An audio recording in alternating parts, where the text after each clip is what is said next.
Oke, ya. Sekarang kita melanjutkan materi perkembangan sosial masa dewasa madya. Dewasa madya yang nanti teman-teman masih membayangkan ini usia orang tua Anda ya. Jadi dewasa madya atau paruh baya atau dewasa tengah gitu ya. Oke. Nah, di sini ada teori terkait dengan perubahan peran. Perannya kan bertambah banyak ya, perannya bertambah banyak, bertambah luas ya, terkait dengan teori family life. Di sini ada konsep more atau multiple roles, dari kata-katanya roles itu peran ya, roles itu peran, multiple itu jamak ya atau banyak ya, perannya banyak. Bagaimana itu artinya? Artinya menjalankan ya beberapa peran sekaligus dan nanti akan terdampak ya muncul friksi-friksi dalam berbagai bentuk. Friksi ini suatu gesekan-gesekan ya. Misalkan ya role konfliknya. Nah, gesekannya salah satu bentuknya adalah role konflik dan role strain. Ya, role konflik itu apa? Role konflik situasi di mana dua atau lebih peran itu tidak berjalan beriringan, ya. Karena ada konflik-konflik, misalkan mengasuh anak yang mulai berangkat remaja ya, misalkan Anda itu sudah mulai banyak banyak tuntutan ya, misalkan ngekos ya, butuh butuh lebih banyak keuangan ya, kuliah itu kan tidak sedikit ya, dan juga sekaligus merawat orang tua. Jadi di sini ada konflik. Di sini ada konflik ya, karena ada mengasuh anak remaja dan mulai mengasuh lansia ya, sebagai ayah ibu dari dewasa madya ini kan sudah mulai lansia, sehingga benturan-benturan itu pasti terjadi. Misalkan ya, di saat harus mulai menyekolahkan Anda kuliah, ternyata eh, orang tua dari dewasa madya ini atau kakek nenek Anda misalkan itu butuh operasi terkait dengan kesehatannya misalkan ya. Operasi katarak atau operasi yang terkait dengan degeneratif fungsi lansia. Nah, itu salah satu contoh bahwa konflik ini eee, sering terjadi ya, tidak mungkin tidak terjadi karena ada beberapa peran ya. Kalau cuma satu peran, insya Allah konfliknya akan lebih sedikit, namun peran ini terjadi pada dewasa madya. Jadi dewasa madya kan di slide kita pernah diterangkan bahwa dewasa madya itu paling banyak stresnya ya dibanding dewasa lainnya, gitu ya. Ya, karena perannya sudah jamak gitu ya. Mengasuhnya itu bukan satu generasi saja, bukan generasi remaja saja, tapi juga merawat generasi lansia, gitu ya. Oke, berperan sebagai orang tua plus anak sekaligus. Nah, misalkan ini kan anak ya, ini dewasa madya, ini lansia. Lansia itu kakek nenek Anda ya, atau ayah ibu dari dewasa madya. Nah, kita bayangkan dewasa madya ini kalau ke anak itu kan jadi ortu ya. Tapi dewasa madya ini kalau ke lansia ini menjadi anak gitu ya. Jadi di satu sisi menempatkan posisi sebagai ortu, orang tua dari anak si remaja ini, di satu sisi menempatkan posisi anak dari lansia ini gitu ya, dari ayah ibunya begitu ya. Sehingga konflik ini juga sering bergesekan ya, bergesekan muncullah konflik dari peran-peran yang ada. Itulah namanya role konflik begitu ya. Ya, bagaimana dengan ibu yang bekerja atau ya itu konfliknya berarti perannya tambah ya, berarti bukan hanya anak, ortu ditambah tadi tambah satu peran lagi, misalkan ini anak, perannya sebagai yang satu sebagai orang tua ya, peran lainnya sebagai siapa ini, pekerja gitu ya, misalkan ya apa, contohnya saya misalkan ya ada peran lain, habis itu ada peran lain lagi misalkan, kebetulan jadi komite sekolah ya tambah lagi, peran kelima jadi PKK, misalkan sekretaris PKK dan sebagainya. Jadi, peran-peran dewasa madya itu memang, menuntut ya, menuntut berbagai peran gitu ya. Jadi, kita harus memaklumi bahwa mungkin suatu ketika dewasa madya ini agak, stressful ya dan sebagainya dan sebagainya. Jadi memang perannya karena banyak gitu ya. Nah, role strain ini apa? Role itu peran, strain itu tertekan ya. Jadi adanya perasaan tertekan ketika individu itu memiliki sumber daya yang terbatas ya. Sumber dayanya terbatas untuk menjalankan peran tertentu ya. misalkan individu harus kuliah lagi, misalkan ini ayah ibu Anda harus kuliah S3, misalkan ayah ibu Anda dosen gitu ya, untuk belajar keterampilan baru terkait perannya dalam pekerjaan, kan seperti itu ya. Atau kalau nggak S3 misalkan harus mutasi ya, pindah kerja di luar kota, buka cabang baru dan sebagainya. Nah, sumber daya terbatas ini contohnya apa? Misalkan ya asisten rumah tangganya nggak ada karena misalkan COVID ya, jadi nggak pakai ART. Atau sumber daya yang terbatas ya terkait dengan fungsi keuangannya. Jadi banyak hal ya, sumber daya itu luas maknanya, definisinya banyak gitu ya. Jadi terbatas waktu, sumber dayanya misalkan sumber daya mengasuh anak, kebetulan anaknya ada yang ABK, itu kan ada suatu tuntutan lagi ya kalau anaknya itu ABK misalkan, anaknya homeschooling dan sebagainya. Jadi konteks sumber daya terbatas itu sangat beragam pada setiap individu ya. Yang jelas role strain adalah karena sumber daya terbatas, perannya banyak, itu ada perasaan tertekan. Nah, perasaan ketika individu sampai tertekan itu berarti individu mengalami role strain, begitu ya. Ada nggak individu yang tidak tertekan? Ada juga, bisa jadi karena sumber dayanya banyak ya, misalkan anaknya 5, ART-nya 5 ya. Atau punya sopir, jadi bapaknya kerja itu nggak stres di jalan misalkan. Atau ternyata kantornya deket ya, kayak saya ini alhamdulillah kantor sama rumah itu cuma 1 kilometer Mbak ya, jadi cuma nggak sampai 1 kilometer sebenarnya. Karena belok-belok aja sih sebenarnya jadi agak lebih lama, tapi cuma ya 10 menit dan 5 menit lah nyampe gitu ya. Nah itu sumber daya juga ya. Harus ngelaju gitu ya, misalkan tempat kerjanya beda kota, nah itu juga terbatas ya aksesnya, apalagi sekarang pandemi. Sehingga begitulah peran-peran dari dewasa remaja ya. Oke, sandwich generation ya. Saya bukakan dulu ini Anda ya biar ada gambaran ya sandwich. Oke, saya share screen lagi. Nah, gini teman-teman ya, Anda bisa membayangkan ya sandwich generation itu seperti ini. Jadi dewasa madya itu yang di tengahnya ya menjadi dagingnya. Generasi sandwich. Siapa itu generasi sandwich? Generasi yang diapit oleh 2 roti, roti lansia dan juga roti anak. Ya, generasi atas dan bawah. Jadi kalau sandwich ini orang tuanya itu dewasa madya ini menjadi apa nih? Menjadi rotinya ya. Menjadi dagingnya ya. Jadi daging ini sandwich. Nah, dia diapit oleh 2 generasi. Dia harus merawat serta mengasuh ya dari generasi. Jadi punya anak juga masih punya orang tua gitu. Ini generasi sandwich. Jadi Anda sudah ada gambaran ya generasi sandwich.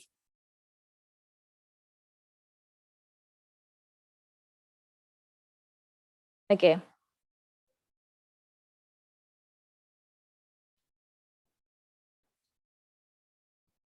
Generasi sandwich apa? Di sini generasi sandwich memiliki peran memberikan bantuan pertolongan pada 2 generasi, ya, 2 generasi. Generasi anaknya dan juga orang tuanya, gitu ya. Penyebabnya apa? Penyebab munculnya banyak generasi sandwich ini adalah pasangan menikah tapi menunda untuk memiliki anak, ya. Jadi misalkan usia 30 baru punya anak. Nah, dan jadi anaknya ini nanti bisa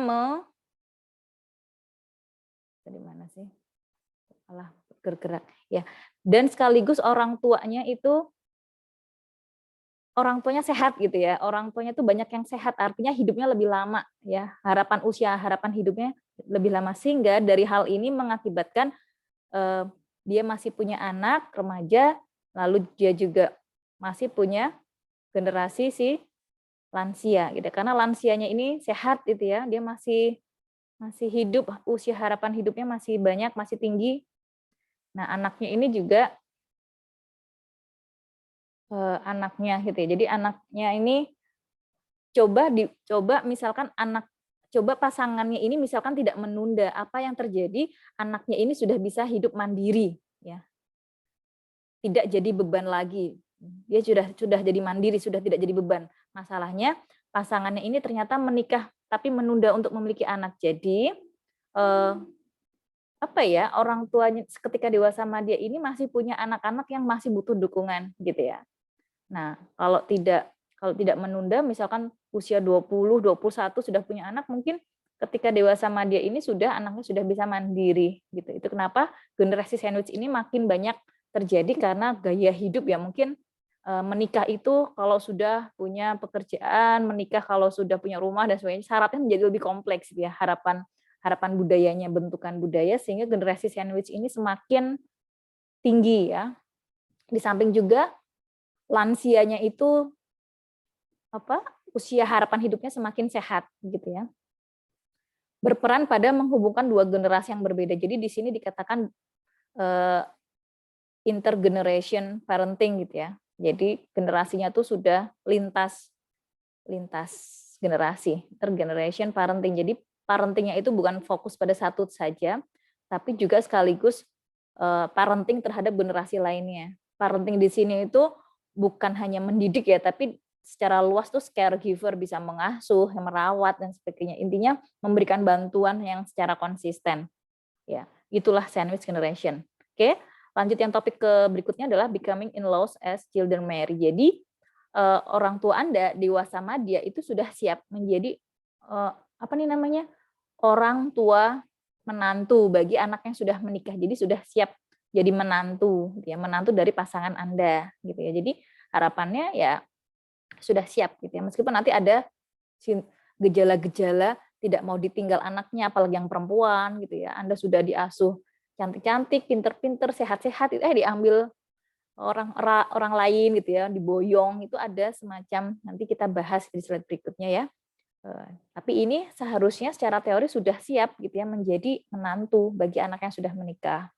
Lalu becoming grandparent ini sebetulnya dampak ya dari ketika anak sudah menikah, harapannya ya punya anak gitu ya, punya anak untuk kemudian dewasa dia menjadi kakek nenek. Bagi sebagian besar orang paruh baya atau dewasa madya, mengasuh cucu bukan tema kehidupan sentral. Artinya sebetulnya bukan fokus ya, bukan fokus mereka tuh suruh ngomong cucu gitu. Jadi kalau kita sebagai anak gitu ya, kita sebagai anak nanti sudah menikah, kalian bercita-cita untuk bekerja, sediakanlah ya yang mengasuh anak kita, jangan diserahkan ke kakek nenek karena teorinya dikatakan bukan sentral. Dia udah capek gitu ya ngurus kita, udah gede disuruh ngomong cucu, kecuali ngomongnya itu hanya dampingi ya, misalkan anaknya cucunya ini udah mandi, udah kenyang, udah siap main, nah itu diserahkan barang setengah jam sama kakek nenek kita, itu seneng gitu ya. Tapi nanti kalau sudah ngantuk, kalau masalah sakit, masalah anak yang hal-hal yang nggak mengenakan, misalkan mau rewel dan sebagainya, itu diserahkan lagi ke pengasuh intinya, tapi bukan kakek nenek. Karena kakek nenek ini bukan sentral ya, bukan fokus kehidupan mereka lagi untuk ngomong cucu ya. Ketika dibandingkan antara kakek dan nenek, ternyata nenek ini lebih banyak menghabiskan waktu dengan cucu. Ini bandingannya dengan kakek ya. Seperti itu.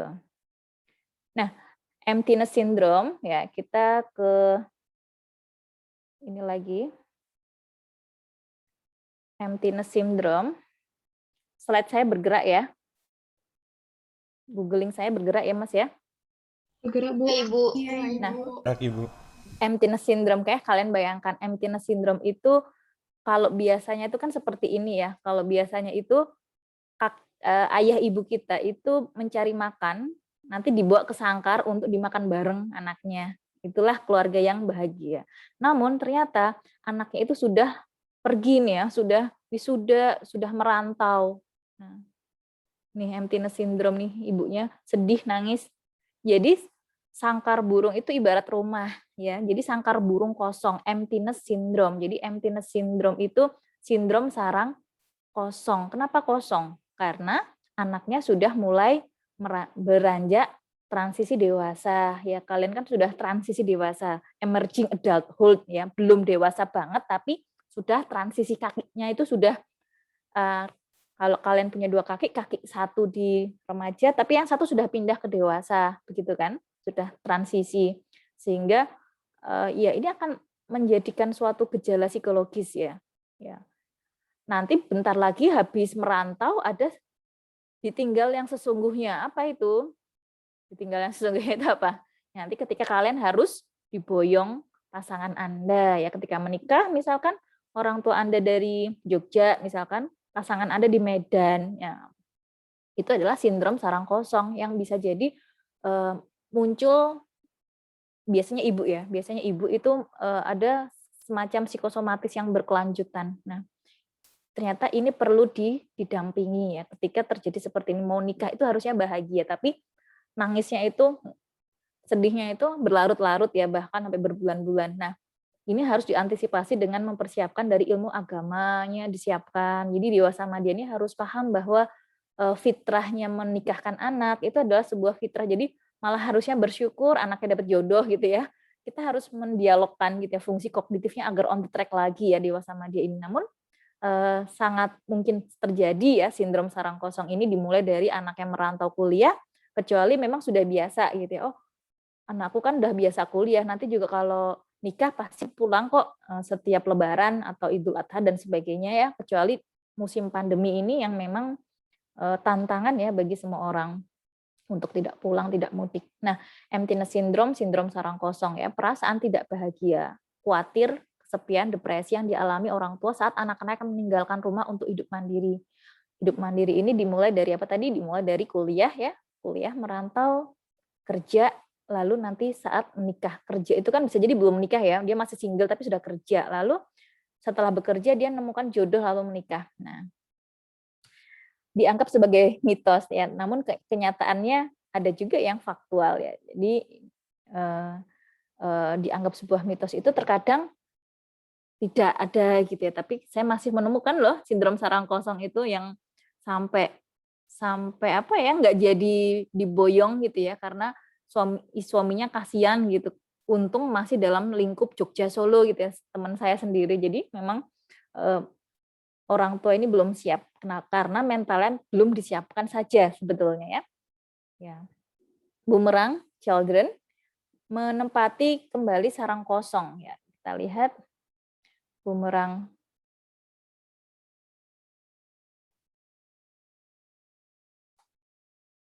Oke.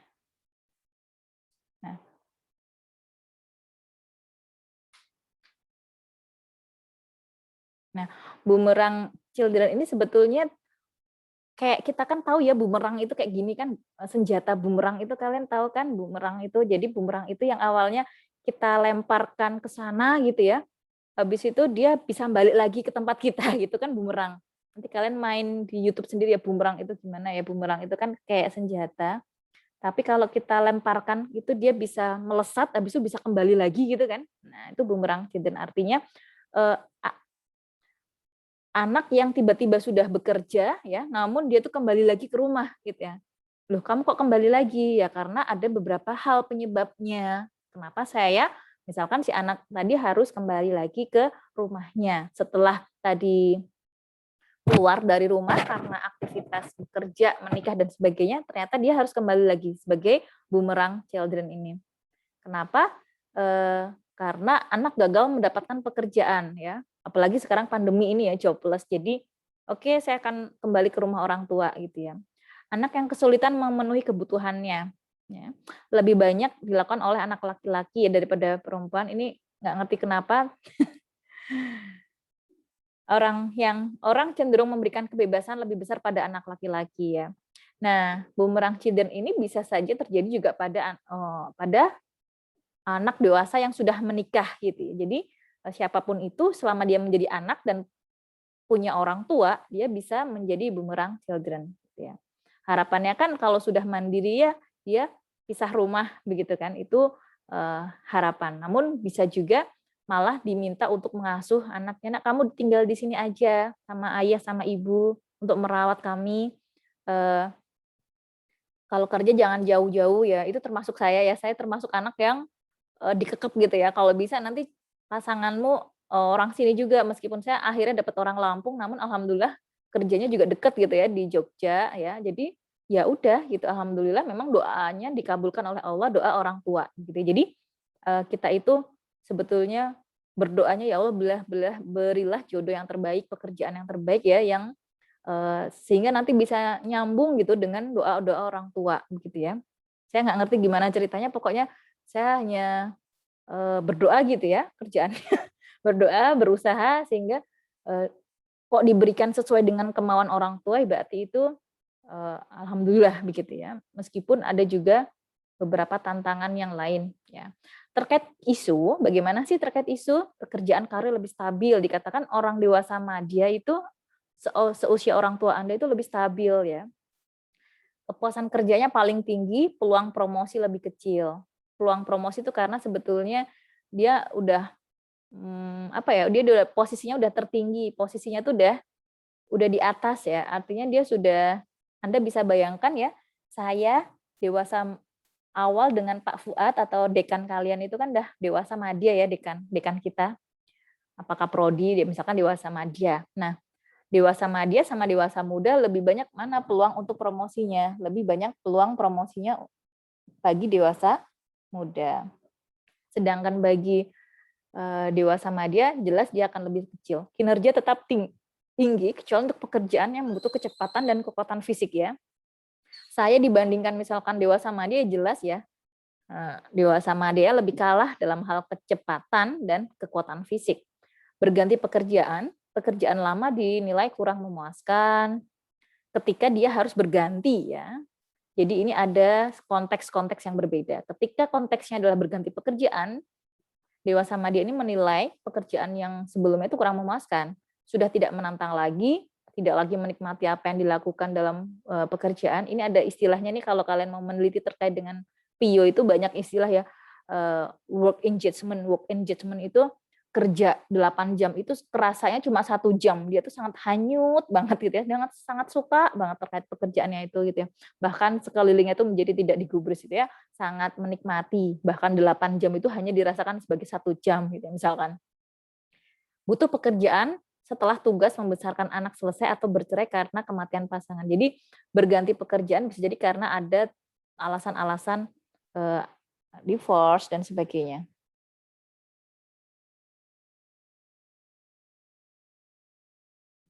Oke, bagaimana dengan konteks PHK? Dikatakan di sini lebih berat dampaknya dan harus berhadapan dengan ageism. Ageism ini apa? Ageism ini adalah stereotip ya, pandangan, bentukan. Misalkan coba Anda bayangkan di sini ada yang melamar usia 25, yang satunya usia dewasa madya 50.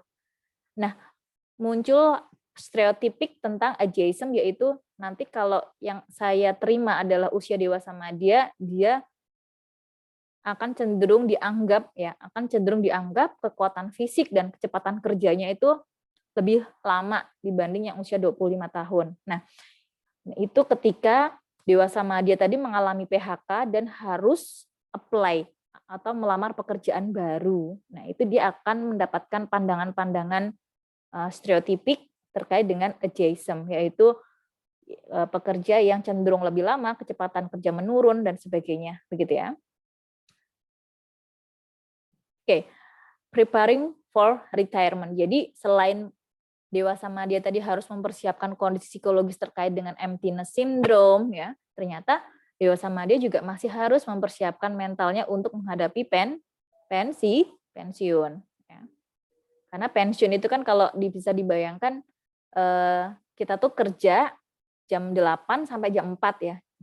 Jam 8 itu kita udah beres-beresin rumah, udah mengkondisikan rumah, mengasuh anak dibesari, lalu kita sudah dandan ya, udah siap-siap pakai baju kerja dan sebagainya. Nah, lalu ketika pensiun nanti hal itu menjadi rutinitasnya menjadi hilang ya, rutinitasnya menjadi beda, rutinitasnya menjadi beda dibandingkan sebelumnya. Ternyata juga terkait dengan fasilitasnya juga beda.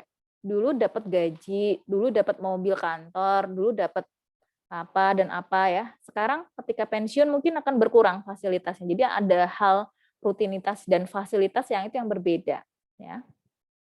Nah, itu sangat apa ya? Karena kalau kerja kan sudah bertahun-tahun ya, polanya sudah bertahun. Ini kok agak berbeda itu kan harus diantisipasi ya dengan proses adaptasi ya. Kita tidak tidak bisa gitu. Nah, kalau di UII sendiri yang saya pahami proses adaptasi ini ada mulai dari pengurangan jam kerja. Misalkan dia sudah mulai nggak langsung tiba-tiba pensiun gitu ya. Jadi ada pra pensiun itu 3 tahun, udah mulai dikondisikan dikurangi dikit-dikit dan sebagainya itu supaya individu mudah dalam melakukan adaptasi, tidak langsung ekstrem gitu ya, yang tadinya 8 jam kerja langsung off gitu ya, gajinya juga langsung nurun drastis itu dipersiapkan.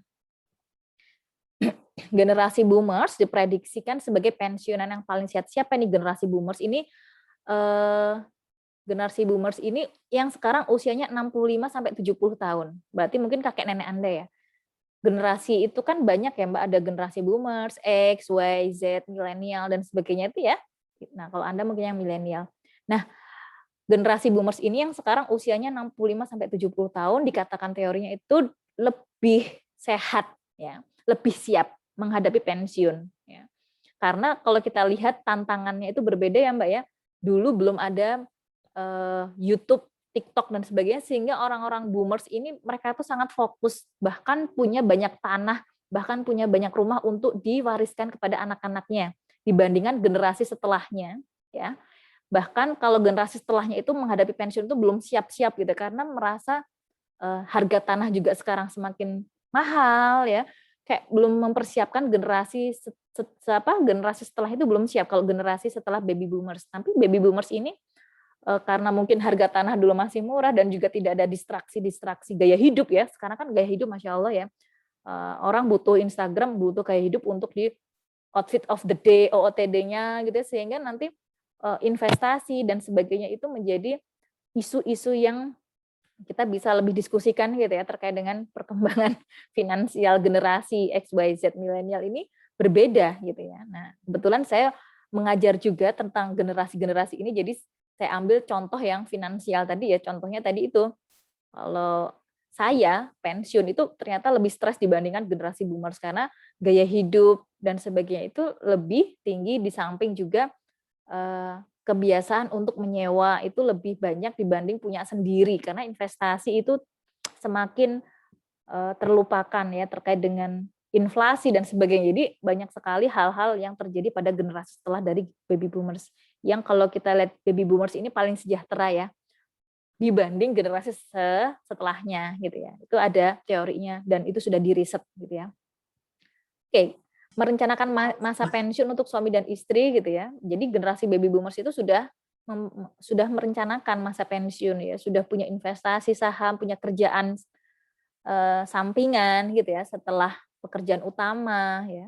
Merencanakan pensiun di usia 60, gaya hidup yang berlebihan ada kalanya penyebab mereka gagal mendapatkan pensiun yang direncanakannya, gaya hidup. Jadi gaya hidup ternyata itu ke finansial iya, ke kesehatan iya. Jadi kalau kita lihat nggak akan rugi gitu loh kalau kita makan banyak sayur, banyak makan tempe daripada banyak makan misalkan daging-dagingan merah dan sebagainya. Ternyata selain gaya hidup itu ke finansial, ke kesehatan juga iya ya. Jadi kita perlu mengedukasi masyarakat bahwa penampilan dan sebagainya yang tampak itu tidak menjamin kesejahteraan di masa pensiun nanti gitu ya. Nah, pola pensiun menurut survei Days Work pada baby boomers pada usia-usia 65 sampai 70 ya, di usia yang sekarang di usia tahun 2021 dia sekitar umur segitu ya. 65 sampai 70. Seusia ayah ibu saya. Ayah ibu saya itu kebetulan juga termasuk yang pensiunnya itu sangat sejahtera ya karena memang sesuai teori, kebetulan sesuai teori gitu ya. Namun kebanyakan seperti itu. Nah, pola pensiun yang direncanakan bagaimana? Di sini ada beberapa macam tipe, ada wealth builder, membangun kekayaan ya, jadi kekayaan semakin dibangun, ditumpu investasinya. Idealis, ada yang idealis juga, bagaimana dia menggunakan masa pensiunnya untuk menjadi volunteer, ya, contohnya anggota DPR atau volunteer terkait kemanusiaan ya, misalkan terkait dengan kemanusiaan. Empowered trailblazer, mempelopori bisnis travel, misalkan travel umroh ya. Sekarang kan lagi marak ya, misalkan travel umroh, habis itu pelatihan-pelatihan, misalkan pelatihan parenting ya, dan sebagainya, pelatihan-pelatihan bisnis dan sebagainya. Stress and stress boomers, nah ini concernnya pada mempertahankan keuangan yang dicukupkan ya. Sufficient itu yang penting cukup gitu ya. Sufficient itu asal cukup dia sudah oke gitu ya. Jadi ini ada yang tipikal seperti ini juga. Leisure livers, nah ini yang tujuan hidupnya itu untuk rekreasi. Leisure livers ini bebas menikmati hidup jalan-jalan terus ya. Jadi kayak sudah bebas finansial gitu ya, bisa dikatakan tuh bebas finansial, nggak perlu lagi mikirin yang susah-susah gitu ya. Nah, ini berbagai macam pola rencana pensiun yang mau seperti apa, sehingga memang ternyata harus disiapkan di paling tidak ya di dewasa madya, karena dewasa muda itu lagi bingung nyari karir mana sih yang sesuai gitu kan. Dewasa seusia saya itu lagi menstabilkan pernikahannya ya, lagi menstabilkan keuangannya, pekerjaannya, lagi menstabilkan dengan pasangan, anak gitu ya. Jadi belum fokus ke retirement, belum fokus ke pensiun. Nah, orang yang paling tepat fokus ke pensiun siapa? Ya memang dewasa madya, karena dia harapannya sudah lebih stabil dengan pekerjaannya, sudah lebih stabil dengan pola pengasuhannya dan sebagainya, itu akan lebih stabil dibanding generasi muda. Nah, dia namun harus punya PR lagi nih. Dia PR-nya apa? Dewasa madya PR-nya adalah tadi mempersiapkan pensiun, gitu ya. Nah, bagaimana dengan social life atau friendly atau leisure activity? Ini waktu senggang ya. Ya kan kita perlu ya waktu senggang, nggak mungkin individu tuh hanya tugas utamanya kerja, kuliah gitu, nggak ada. Jadi kita harus punya waktu senggang supaya balance hidup kita, work life balance. Anda boleh juga kalau mau meneliti work life balance itu kehidupan kerja. Ya kerja itu kan sebenarnya bisa dibilang menyenangkan, tapi ada unsur keterpaksaannya gitu ya. Nah, live inilah yang menyenangkan. Live itu yang betul-betul menyenangkan, bebas kita mau sesuai minat kita gitu kan. Nah, bagaimana leisure activity pada dewasa madya? Jumlah teman berkurang, lebih sedikit ya. Namun hubungannya lebih dekat dan mendalam. Meskipun frekuensi kontak menurun. Artinya kalau misalkan WA apa video call itu misalkan seminggu tuh satu kali saja, tapi sekali video call dia tuh bisa sampai 1 jam misalkan. Ceritanya ngalor ngidur nggak jelas gitu ya. Jadi kalau Anda bisa bayangkan, coba lihat orang tua Anda begitu pertemanannya mungkin akan lebih ya yang disebut itu aja namanya ya, tidak semakin luas ya. Yang lebih luas itu bisa jadi ya sih dewasa muda, lebih luas karena lagi banyak kenalan dengan banyak rekan kerja dan sebagainya. Aktivitasnya senggang bagaimana, jumlah jam dihabiskan untuk kegiatan, jenis aktivitasnya terkait dengan gaya hidup, pola hidup. Jadi bebas misalkan sepedaan, ya punya senam gitu ya, ibu-ibu yang hobi senam ya. Saya termasuk punya klub yang banyak dewasa madianya itu di senam ya. Itu banyak. Pengajian ya, ikut pengajian dan sebagainya. Jadi pengajian itu aktivitas senggang bukan? Ya kalau di psikologi ikut komunitas religius itu termasuk aktivitas senggang gitu ya Kak. Bukankah itu kewajiban Bu? Ya kewajiban, namun dia bukan termasuk aktivitas tugas perkembangan terkait dengan pekerjaan ya, tapi masuk yang ke aktivitas senggang. Jadi religius, keagamaan ya, bakat minat itu termasuk leisure time. Oke, masa dewasa akhir. Dari sini apakah ada pertanyaan? Silahkan. Oke, kalau ada pertanyaan silakan nanti langsung dicatat di chat box Zoom ya, supaya nanti bisa langsung supaya Anda bisa langsung teringat gitu ya. Masa dewasa akhir. Nah, ini kalian membayangkan dewasa akhir. Saya tanya dulu, siapa di sini yang kakek nenek Anda itu masih sehat? Saya Ibu. Oke, cuma satu aja. Kenapa Ibu? Oke, siapa di sini? Oke, nanti kita ngobrol ya sebentar. Saya tanya dulu diskusi sebentar. Oke, siapa di sini yang kakek neneknya itu tinggal bersama dengan Anda? Saya Bu. Oke, Mbak Jihan. Jadi Mbak Jihan ikut mendampingi kakek nenek ya? Iya Bu. Oke. Ada lagi? Kebetulan kemarin saya sedang meneliti caregiver pada generasi sandwich ya. Ada lagi yang Saya Bu. Mas Muhammad Nabil ya. Jadi nanti Anda bisa lebih membayangkan ya. Jadi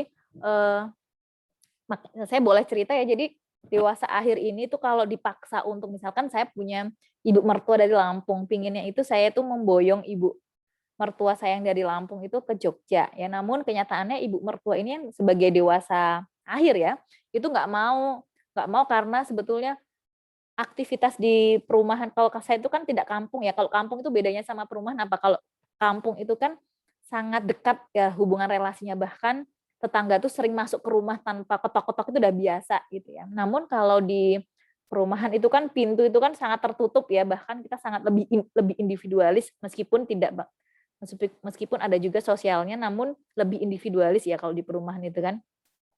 Banyak orang bukan pribumi misalkan kalau perumahan, namun kalau di kampung itu kan biasanya orangnya tuh asli-asli semua gitu ya, dari kecil di situ dan bukan orang pindahan. Nah, artinya ketika saya berniatan membawa lansia ini, ibu mertua saya ini ke Jogja itu ternyata sudah sangat deket ya, aktivitasnya itu di rumah Lampung itu nggak bisa gitu ditinggalkan. Misalkan sebulan sekali pasti ada agenda masak-memasak bareng, rewangan ya istilahnya itu rewangan. Misalkan ada yang punya hajat, lalu tetangganya ngumpul masakin gitu ya. Zaman kalau di perumahan itu kan seringnya kita pakai prasmanan catering ya. Nah, kalau di kampung itu kan tidak, mereka sering mengundang tetangganya, mereka buat tenda gede, lalu buat dapur umum ya, masak bareng gitu ya. Dan itu biasanya 1 bulan pasti ada 1 kali hajatan ya, bisa sebulan bisa 2 kali, 3 kali hajatan. Lalu ada juga berjanji, ada yang sholawatan bareng dan sebagainya itu sangat rutin, seminggu sekali pasti ada. Dan kalau di perumahan kan bisa saya hitung ya, kalau di perumahan itu paling juga ada arisan sebulan sekali, habis itu ada yasinan kalau ada yang meninggal, dan itu pun nggak rutin dan sebagainya, sehingga aktivitas di perumahan itu sangat sedikit sekali gitu ya. Dan ibu menantu saya nggak suka gitu ya dengan gaya hidup di perumahan. Kalau kita kan sukanya malah yang seperti kita kerja, saya kerja, suami kerja, rumah itu nanti ketemunya dengan anak, kalau anak udah pulang ke sekolah, ya bercengkrama itu sore saja, dan itu kita jarang keluar aktivitas ke masyarakat, kecuali memang ada event-event yang tadi itu ya, misalkan suami saya sering yasinan, mimpin yasinan, saya menjadi anggota PKK dan sebagainya, bersih-bersih taman dan sebagainya. Apalagi kalau sekarang logistik COVID itu ya, kita sering tapi kan tidak seintens ya dengan di kampung. Nah, sehingga kita tidak bisa memaksakan ya dewasa lansia ini mau tinggal di mana, misalkan meskipun anaknya ini ingin berbakti banget ya. Suami saya itu kan anak pertama tuh harusnya merawat ibunya, tapi ternyata ibunya nggak cocok dengan kondisi lingkungan rumah kita yang sangat sepi gitu ya, dan seperti itu, dan banyak kos-kosan sehingga bukan orang pribumi dan sebagainya. Jadi kebetulan rumah saya kan dekat kampus ya, jadi banyak sekali kos-kosan. Jadi kalau kita bayangkan dewasa lansia ini tidak bisa kita atur sepenuhnya gitu ya, terkait dengan tempat tinggal, karena mereka lebih nyaman di mana tuh yang tidak bisa dipaksakan. Nanti kalau nggak nyaman malah bisa sakit gitu ya. Meskipun di sini ada cucu gitu ya, ibu mertua saya bisa bertahan itu sekitar 1,5 bulan itu paling ngepol, nggak bisa sampai 3 bulan tuh nggak bisa gitu, udah kangen banget sama aktivitas di perumahannya, di kampungnya gitu ya. Jadi sedikit gambaran bahwa beruntung bagi teman-teman ya, yang kakek neneknya tuh mau di serumah dengan Anda gitu ya. Kalau Mbak Jihan, saya tanya dulu Mbak Jihan sama Muhammad Nabil, rumahnya yang di tempat itu rumah ibu Anda atau rumah tinggalan dari kakek nenek Anda? Rumah kakek saya, Bu. Rumah kakek. Nah, ada juga yang tipikal seperti itu. Kebetulan saya tipikal yang seperti itu. Jadi ibu saya kebetulan punya rumah itu berderet-deret gitu ya. Biasa kalau baby boomers itu rumahnya banyak itu biasa itu kan. Jadi rumahnya berderet-deret. Saya disuruh nempati rumah sebelahnya gitu. Biar deketan. Jadi rumah saya dan rumah ibu saya itu sebelahan. Sedangkan rumah ibu mertua saya di Lampung ya. Jadi pasangannya jauh, tapi memang kerjaannya suami saya juga sama gitu ya di dekat sini. Nah lalu ibu saya tuh nggak pingin saya tuh jauh gitu ya, karena ada semacam emptiness syndrome dan sebagainya, itu ternyata ada juga gitu. Nah akhirnya saya diminta untuk nyari kerjaan, ya alhamdulillah nyantelnya di UII dan itu deket dengan rumah dan bisa sebelahan. Jadi banyak tipikal nanti kita membayangkan dewasa akhir ini kayaknya karena banyak konteks gitu ya, karena rumahnya biasanya rumah baby boomers tuh gede-gede dan sebagainya karena sudah dipersiapkan nanti anaknya kamar ini gitu saking gedenya dan atau dipecah-pecah tapi deketan gitu ya biasanya seperti itu ya kalau saya amati generasi baby boomers itu lebih sejahtera ya karena untuk mewariskan generasi berikutnya sambil sekalian kalau bisa nanti yang menemani di masa tuanya gitu anak-anak yang dipilih gitu ya biasanya yang anak lebih deket gitu ya anak yang lebih bukannya sabar juga anak yang lebih bisa komunikasi dengan baik gitu ya karena kan tidak bisa semuanya anak seperti itu ya terkait dengan pribadi masing-masing ya jadi bisa dibayangkan seperti itu ya teman-teman dewasa akhir. Oke dewasa akhir kita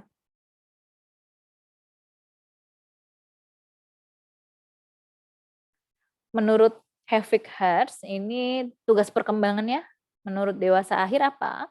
Menyesuaikan diri dengan penurunan kekuatan dan kesehatan fisik. Jadi menyesuaikan ya dengan penurunan kekuatan dan kesehatan fisik. Menyesuaikan tuh contohnya apa sih? Menyesuaikan tuh misalkan ya sudah tahu gitu nanti kalau jalan-jalan dengan cucunya itu bakal nggak bisa lama gitu. Jadi sudah paham. Jadi dia harus mengantisipasi itu nggak bisa lama misalkan dan sebagainya ya. Jadi memang harus terbatas, membatasi diri ya. Menyesuaikan diri memasuki masa pensiun. Jadi menyesuaikan lagi ya, menyesuaikan itu sebetulnya mencari cara agar adaptasi ya. Mencari caranya bagaimana? Terserah individu itu. Misalkan mencari cara dengan berkebun, punya usaha kuliner ya, frozen food dan sebagainya karena pinter masak dan sebagainya. Jadi disesuaikan. Menyesuaikan diri dengan kematian pasangan hidup, jadi sudah mulai well prepare gitu ya terkait dengan kematian pasangan hidup yang lebih dulu, membangun hubungan dengan kelompok yang seusia secara aktif, misalkan tadi pengajian ya, pengajian ataupun kelompok senam lansia ya, senam kan ada senam yang gerakannya itu lebih statis tapi banyak gerak terkait dengan persendian dan sebagainya, senam lansia, memenuhi kewajiban sosial sebagai warga negara, misalkan tetap membayar pajak dan sebagainya itu kan tetap jalan dan sebagainya ya. Menyusun pengaturan yang memuaskan untuk menjalani hidup. Jadi pengaturan apapun ya terkait dengan untuk memuaskan agar lebih bahagia lah intinya ya. Kita akan bahas ini semuanya. Lanjut saja. Perkembangan kepribadian. Di sini ada menurut Erikson ya psikososial ya. Psikososial. Di sini apa sih menurut psikososial?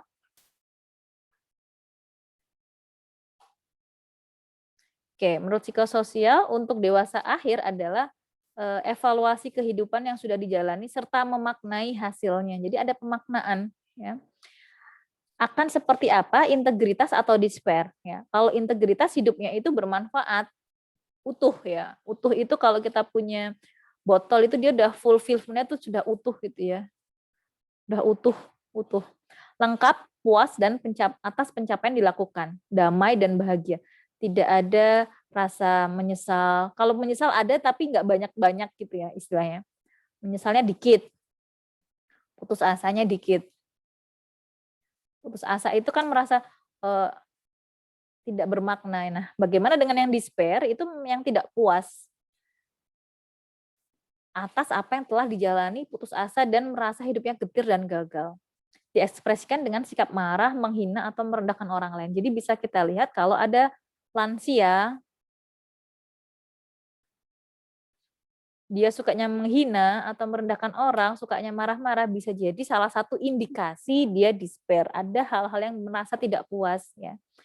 Nah, ini apakah terkait dengan religiositasnya Bu? Sangat ya. Jadi orang yang integritas biasanya sudah bersikap itu sudah tingkat kedekatan sama Allah, Tuhannya itu semakin dekat. Artinya dia menyerahkan segala sesuatunya itu atas takdir gitu ya. Meskipun banyak kejadian. Jadi integritas sama despair ini bukan berarti orangnya lebih banyak ujian yang despair, belum tentu. Siapa tahu yang integritas ini dia lebih banyak ujiannya namun dia banyak bersyukur. Ya. Bisa jadi orang integritas ini ujiannya lebih banyak ya. Namun dia mampu memaknainya lebih dalam sehingga dia tetap menganggap life event-nya atau kejadian hidupnya itu sebagai sebuah hikmah gitu ya. Bisa dipahami ya teman-teman, integritas itu sama despair itu keadaan jiwa seseorang, ya, bukan terkait dengan seberapa besar hidup ujiannya, gitu ya. Bisa jadi despair ini sebetulnya cucunya sudah cantik-cantik, sehat-sehat, pinter-pinter, anaknya sudah kerja semua, tapi ada aja gitu ya yang merasa tidak puas, gitu, despair. Jadi ini sekali lagi bukan terkait dengan paparan stresornya, bukan. Sama-sama dikasih beban 100 kilo gitu ya. Ada orang lansia yang integriti sama yang despair itu tergantung bagaimana dia memaknai serta mengevaluasi kehidupannya. Proses memaknai itu ya, memaknai itu ada yang pandemi. Life event-nya adalah pandemi. Dia memaknainya bagaimana? Kalau lansia integritas pandemi, nanti kalau aku mati itu jihad. Karena jihad pada waktu wabah adalah dikatakan Allah itu jihad, janji Allah.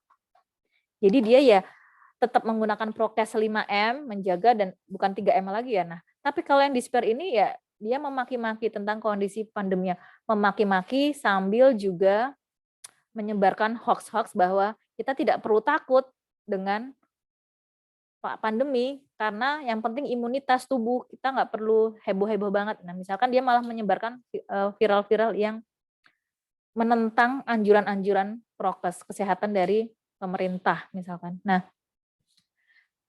orang-orang seperti itu sebetulnya dari hal pemaknaan hidupnya. Jadi sama-sama stresornya pandemi bisa jadi memaknai sebuah kejadian itu bisa berbeda, tergantung pengalaman, kedekatan wawasannya dengan Allah, wawasan terkait dengan keilmuan agama dan sebagainya. Jadi wawasan itu sangat luas ya, wawasan itu bisa baca buku, baca berita, mengkaitkan pengalaman satu dengan pengalaman lain, termasuk juga mengkaji ilmu-ilmu agama dan sebagainya. Jadi wawasan itu terkait dengan bagaimana dia bisa memaknai hal yang lebih luas ya.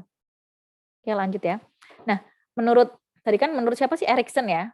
Integrity kah atau despair? Tergantung bagaimana individu memaknai serta mengevaluasi ya. Kalau menurut si Robert Peck, Pak Robert Peck ini ya tokohnya terkait ego integrity. 3 tugas dalam membentuk integritas ego. Ego itu kan sekumpulan maknaan dalam diri ya, ego. Ego itu ada di dalam diri ya. Ego itu kan terkait dengan kondisi diri. Redefinition of self versus apa nih? Versusnya preoccupation with work role. Berarti ada kembali, mendefinisikan kembali, redefinition, mendefinisikan kembali ya dirinya dengan berbagai cara yang tidak berkaitan dengan peran kerja atau profesinya. Ya. Misalkan dulu Dewa Samadya itu dia seorang dekan atau dosen, dekan atau PNS ya dan sebagainya.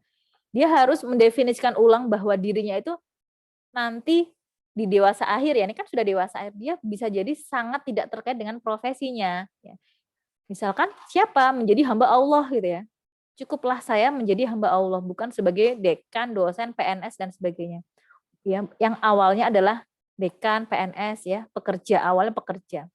Kenapa? Karena egonya nanti sudah akan sangat berbeda maknanya ketika saya seorang pekerja, namun saya akan mendefinisikan ulang sebagai lansia ya, kakek nenek Anda akan mendefinisikan ulang sebagai hamba Allah. Itu akan lebih menenangkan secara redefinition of self-nya. Secara untuk membangun integritas egonya itu dia akan lebih memuaskan hidupnya gitu ya. Karena sudah lansia itu pemaknaan hidupnya supaya lebih satisfaction ya, puas. Oke. Lanjut, body transcendence versus body preoccupation. Individu harus belajar mengatasi perubahan fisik dan mendayagunakan potensi selain fisik. Jadi terkait body transcendence ini individu itu harus bisa mencari ya, mengatasi perubahannya dengan cara apa? Ya. Mendayagunakan potensi selain fisik ya. Kalau bisa misalkan contohnya ini menjadi penasehat takmir masjid ya. Karena kalau menjadi penasehat dia nggak bekerja, dia hanya mengeluarkan nasihat-nasihat lewat lisannya, lewat pengalamannya. Kalau penasehat tugasnya hanya lewat lisan kan, dia tidak bekerja fisik. Yang bekerja siapa? Ketua takmir. Ketua takmirnya siapa? Dewasa muda. Dewasa madya biasanya ya. Kalau lansia itu tepatnya adalah penasehat contohnya.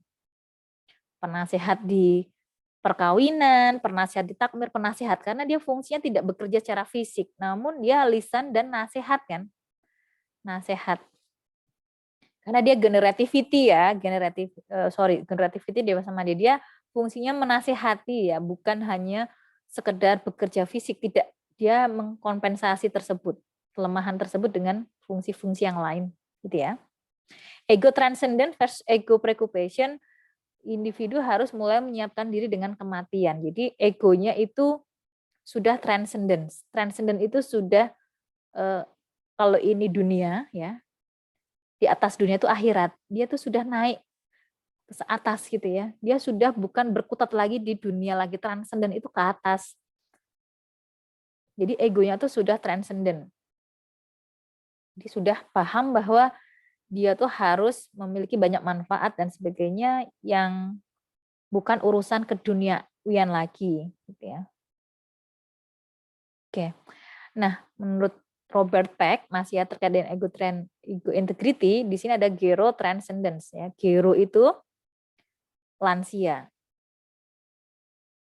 Transcendent melampaui pencapaian integritas ego, kosmik, cara pandang transcendental. Dia sudah semeleh gitu ya. Mau apa sih di dunia ini gitu ya. Nggak menggebu-gebu, dia sudah puas gitu ya. Diarahkan melampaui diri ke masa depan, keluar diri ya. Kalau dalam Islam itu melampaui dirinya itu ya akhirat ya. Dia sudah fokus ke akhirat, bukan lagi terkait dengan dunia. Meningkatnya ketenangan batiniah, jadi lebih ke refleksi diri ya. Mudah-mudahan saya ini sudah bisa menjadi contoh yang baik bagi generasi selanjutnya dan sebagainya. Jadi sudah lebih kepada hal-hal memaknai tadi ya yang sudah dikerjakan selama ini.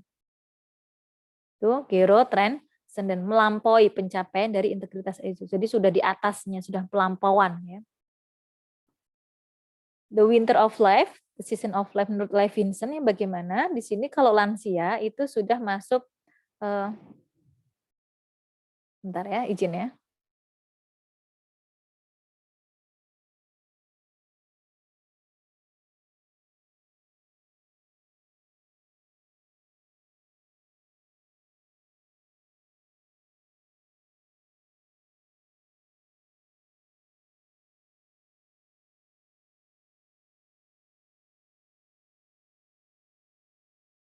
Oke, the winter of life di sini masa transisi berlangsung usia 60 sampai 65, mulai menyadari dan melihat diri sedang memasuki masa usia lanjut, berjuang menjadi stigma, menjadi tua ya, stigma tadi ya, ageism, harus menghadapi berbagai serangan penyakit dan kematian orang-orang yang dicintai. Jadi kalau lihat di WA group itu sudah mulai banyak yang meninggal dari WA group, misalkan komunitas hajinya gitu ya, kakek nenek Anda mungkin sudah pernah haji ya, itu sudah kok membernya sudah banyak yang meninggal, dilihat foto-fotonya ya, itu sudah tinggal menunggu antrian lah ya, kalau bisa dibilang itu sudah siap. Ini cuma tinggal menunggu waktu begitu ya. Harus berjuang dengan hilangnya kekuatan, penghargaan dan kekuasaan. Jadi penghargaan semasa kerja, jabatan semasa kerja ya, kekuatan, power, misalkan power itu terkait dengan kebijakan-kebijakannya, keputusannya itu sudah mulai hilang ya. Dapat berperan sebagai narasumber. Jadi narasumber, penasihat gitu ya. Jadi yang lebih tepat posisinya itu bukan lagi sebagai eksekusi, karena eksekusi itu kan yang menjalankan. Yang menjalankan lebih tepatnya adalah ayah ibu Anda. Namun yang memberi nasihat, yang mengarahkan adalah dewasa akhir ya. Usia lanjut memberikan keleluasaan untuk melakukan hal-hal yang menyenangkan dan menghibur. Jadi karena sudah tidak bekerja lagi, otomatis waktu-waktunya dialihkan ya. Waktunya dialihkan untuk hal-hal yang dialihkan, otomatis kita akan sebagai individu akan mencari hal-hal yang menyenangkan ya, bukan yang menyedihkan. Misalkan silaturahmi, ikut kajian, semakin banyak waktu berkebun ya dan sebagainya. Jadi kita sebagai cucu ya dari lansia yang di rumah kita bisa Mbak Nabila, Mas Muhammad Nabil ya bisa saja memberikan aktivitas-aktivitas gitu ya yang menyenangkan. karena mereka membutuhkan aktivitas tersebut untuk mengisi waktu gitu. Nah, Paul Costa atau Robert McCrae terkait dengan personal traits, ini ada kepribadian-kepribadian gitu ya. Kepribadian cenderung stabil perkembangannya. Ya. Dikatakan cenderung stabil, artinya ya akan seperti itu aja gitu ya. Dia mungkin bisa berubah, namun karena ada suatu pengalaman yang menakjubkan gitu ya, life event-nya yang namun dikatakan secara teoritisnya ya dia kepribadian ini cenderung stabil. Bagaimana sih terkait neuroticism? Intensitas munculnya itu perasaannya cenderung moody, cemas, dan mengkritik diri sendiri, itu neuroticism. Ya. Kalau extraversion dia cenderung terbuka, openness itu karena dia ingin tahu dan minat terhadap pengalaman baru. Jadi kalau Anda tertarik misalkan mencari beasiswa ke luar negeri, orang-orang yang ingin ikut macam-macam, berarti Anda cenderung openness gitu ya. Dia pingin nyoba hal-hal yang lain. Kalau kuliah udah pernah, aku pengen nyoba yang lain gitu ya. Nah, itu cenderung openness. Kalau agreeableness, mudah bergaul ya dan memberikan bantuan. Dia cenderung agreeableness itu ya gampang menyetujui, agree gitu ya. Ya orang-orang seperti ini akan lebih mudah bergaul gitu ya, karena dia akan menyesuaikan agreeableness itu dia akan cepat menyesuaikan gitu ya, di mana dia sedang berada. Gitu ya. Conscientiousness ini kecenderungan hidup teratur dan bertanggung jawab. Nah, misalkan mau kuliah, kalian udah nyiapin sebelumnya dan sebagainya, itu kecenderungan hidup yang teratur ya.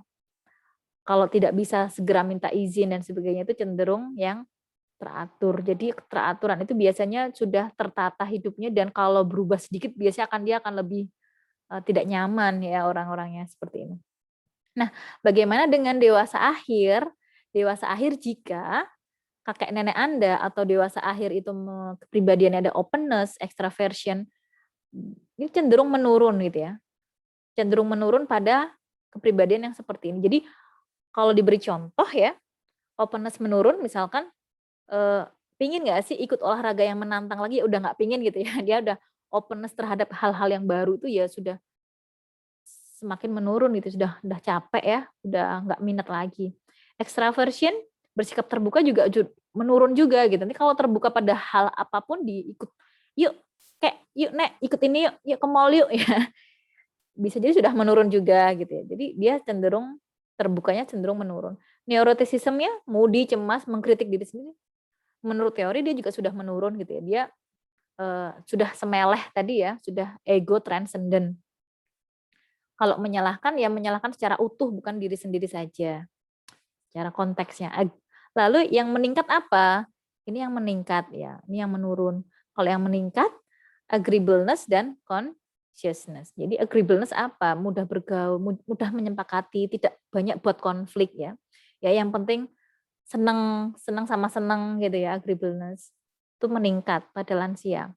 Dan consciousness-nya kecenderungan hidup teratur ini contohnya apa nih? Minum obat ya. Minum obatnya dia lansia ini cenderung teratur, punya jadwal meskipun tidak bekerja lagi, namun sholat 5 waktu ke jamaah masjidnya lebih tertib dan sebagainya ya.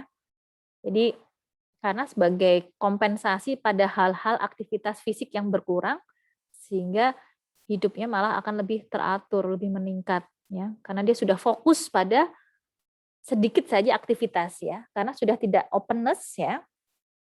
Openness itu kan banyak banget aktivitas gitu kan, orangnya suka banyak mencoba. Namun dia kompensasinya adalah yang meningkat apanya? Ketertibannya akan meningkat gitu. Karena sebetulnya aktivitasnya sudah lebih sedikit.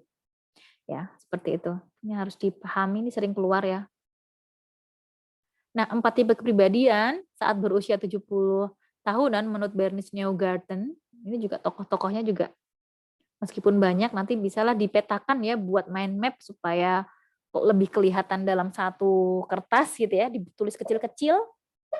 Nanti penjelasannya lebih detailnya lihat slide, namun kata kuncinya bisa kalian lebih mudah menghafalkan lewat skema mind map.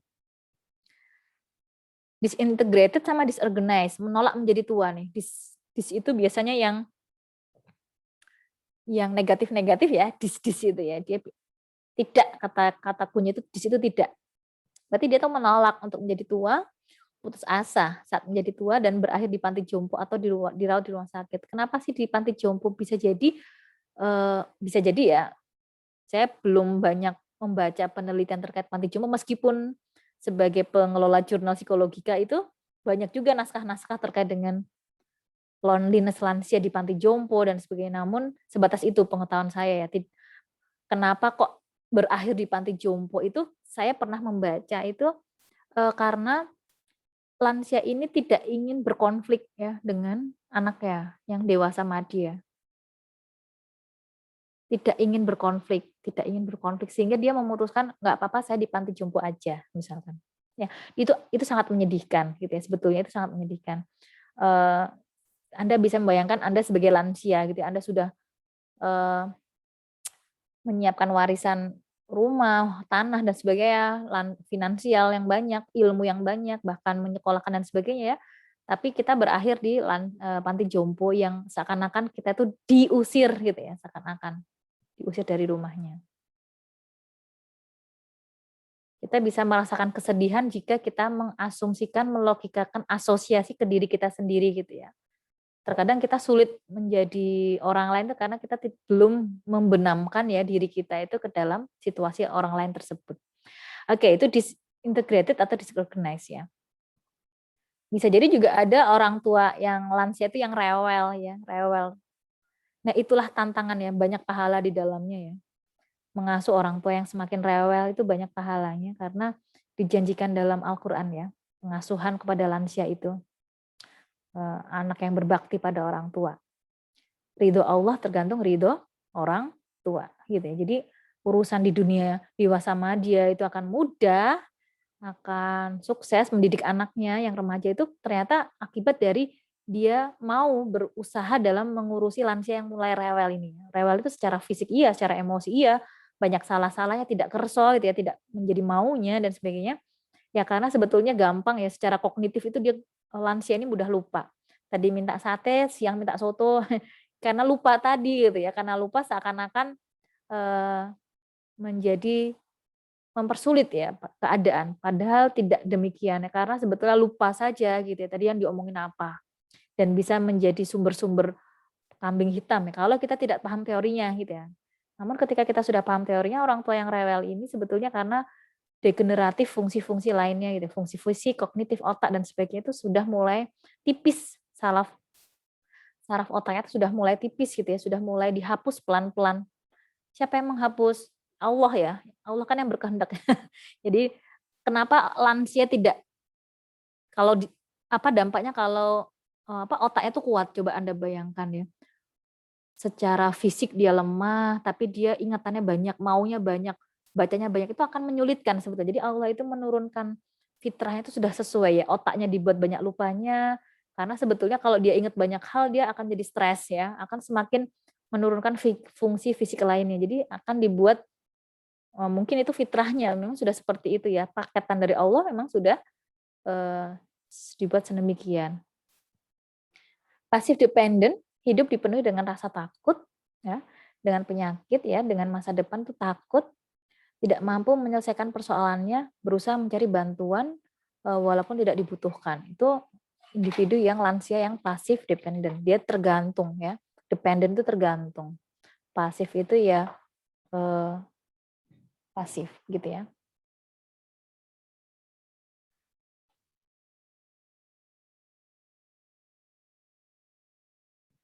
Lanjut yang defendant. Defendant ini berusaha tetap muda. Defensif ini dari kata-kata defensif ya. Defensif itu dikatakan tua itu kayak belum mau gitu ya. Nah, dikatakan berupaya tetap muda, bersikap sebagai orang muda, memaksakan diri berolahraga, beraktivitas ala orang muda, namun harapannya terkadang tidak realistik gitu ya. Defendant ini berusaha menjadi orang-orang yang tetap keren gitu ya. Integrated, berusaha paling positif dan berhasil mampu menyesuaikan ya. Menyesuaikan itu sudah menerima. Dia yang paling, kalau bisa dibilang dia individunya ini yang paling baik gitu ya, karena dia sudah mampu menyesuaikan. Menyesuaikan itu sudah menerima dulu ya. Oh, saya sudah tua nih. Sehingga saya harus memilih aktivitas yang lebih realistis ya, fokus pada hal-hal yang lebih bermakna dan sebagainya. Menerima, menjaga harga dirinya. Kalau olahraga ya olahraga yang sesuai dengan usia begitu ya. Nah, activity theory, di sini ada teori aktivitas ya, menyatakan bahwa semakin aktif dan semakin terlibat individu pada dewasa akhir, semakin besar kemungkinannya itu puas. Gitu ya. Jadi kata kuncinya itu aktif dan terlibat. Dia akan semakin puas. Gitu ya. Semakin aktif itu artinya dia tidak nelongso juga, artinya dia semakin banyak terlibat dalam hal-hal yang dimaknai. Gitu ya. Socio-emotional selective theory, dewasa yang lebih tua menjadi lebih selektif tentang jaringan sosialnya. Lebih selektif itu lebih memilih ya, lebih pemilih pada mana-mana yang dia akan terlibat. Individu menempatkan nilai tinggi pada kepuasan emosional. Jadi, dewasa lansia itu menurut socio-emotional selective, kepuasan emosional ini yang difokuskan. Akan fokus pada kepuasan emosionalnya. Yang penting dia itu bahagialah, intinya seperti itu ya. Daripada banyak aktivitas namun dia stres, lebih baik dia membatasi diri namun dia lebih oke terhadap kondisi sosial emosionalnya. Berarti itu teorinya sosio-emosional selektif. Jadi dia selektif pada hal-hal terkait dengan sosio-emosionalnya. Yang penting dia tuh happy gitu kan. Akibat dari dia memilih kegiatan. Kalau banyak-banyak, biasa kan kita kan lebih stres ya. Oke. Individu termotivasi menghabiskan lebih banyak waktu dengan orang-orang yang akrab saja, ya, dengan siapa individu telah memberikan penghargaan positif atas sebuah hubungan. Jadi awalnya ini temannya 10 ya, kalau ini dewasa madya, dia akan lebih selektif itu ya, memilih aktivitas menjadi 3 aja deh, ya dewasa lansia nih kan. 3 tapi ini dipilih pada hal-hal yang bisa memberikan penghargaan positif tuh misalkan dia mudah memuji gitu ya. Menghargainya lebih banyak, ya kita akan memilih dewasa lansia ini akan memilih 3 aktivitas saja. Namun dipilih pada hal-hal yang positif, yang memberikan penghargaan positif atas sebuah hubungan, ya. Daripada berkawan dengan 10 orang namun ada stres-stresnya gitu ya. Karena lansia lebih menghargai sosio emosionalnya. Dia harus happy begitu ya. Selective optimization with compensation theory. Optimalisasi ya, optimalisasi yang selektif namun adanya kompensasi ya. Adanya pemilihan, berarti itu selektif kan, pemilihan itu selektif. Optimalisasi yang ada kapasitasnya, ini mengoptimalkan dan ada kompensasi untuk defisit. Jadi ini domainnya terkait dengan kata kerjanya saja selektif, berarti dipilih, aktivitas kerjaannya dipilih. Optimization itu ada optimalisasi ya terhadap hal-hal yang akibat dari sedikitnya. Jadi ketika sedikit tadi dia akan dioptimalkan, lalu ada kompensasi. Nah, itu ada contohnya nih, biar lebih mudah. Nah, ini ya teorinya, selective optimization compensation theory. Pemilihan domain kerja selektif. Misalkan dewasa akhir punya kelemahan dalam penglihatan. Ya. Namun memiliki hobi menyanyi, maka akan lebih selektif ke menyanyi. Gitu. Misalkan lansia itu kan dia tahu bahwa dia tuh sudah mulai kabur penglihatannya. Maka lansia akan lebih selektif pada hal-hal yang dia punya kelebihan di situ. Gitu ya. Maka hal berikutnya setelah selektif adalah optimization, yaitu mengoptimalkan dengan ikut kelompok menyanyi saja daripada hal-hal yang terkait dengan penglihatan. Dia akan dioptimalkan pada hal yang dia masih banyak lebihnya, kira-kira sebegitu ya, daripada fokus pada kelemahannya. Lalu dia akan mengkompensasi kegiatan yang berkaitan dengan penglihatan itu akan menjadi berkurang sebagai bentuk kompensasi. Bisa dipahami ya? Jadi kalau lansia itu punya hal positif sama negatif, dia akan selektif pada hal positif. Dia akan dioptimalkan pada hal positif. Kompensasinya jelas, dia akan mengurangi hal-hal yang dikurangi pada area yang negatif sebagai bentuk kompensasi. Begitu ya? Insya Allah paham lah ya. Oke.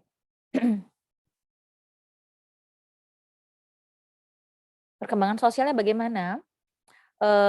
Kehidupan berkeluarga ada marriage, pernikahan dilandasi ada kesetiaan, perasaan kenal, familiarity, butuh teman, investasi yang saling menguntungkan, ya, memberi banyak kesenangan dan sedikit konflik, rasa peduli yang kuat. Jadi itu teorinya ya. Namun kalau di Islam kok investasi yang saling menguntungkan, ini maksudnya investasi itu pahala kalau dalam Islam ya, ladang pahala, ya ladang pahala.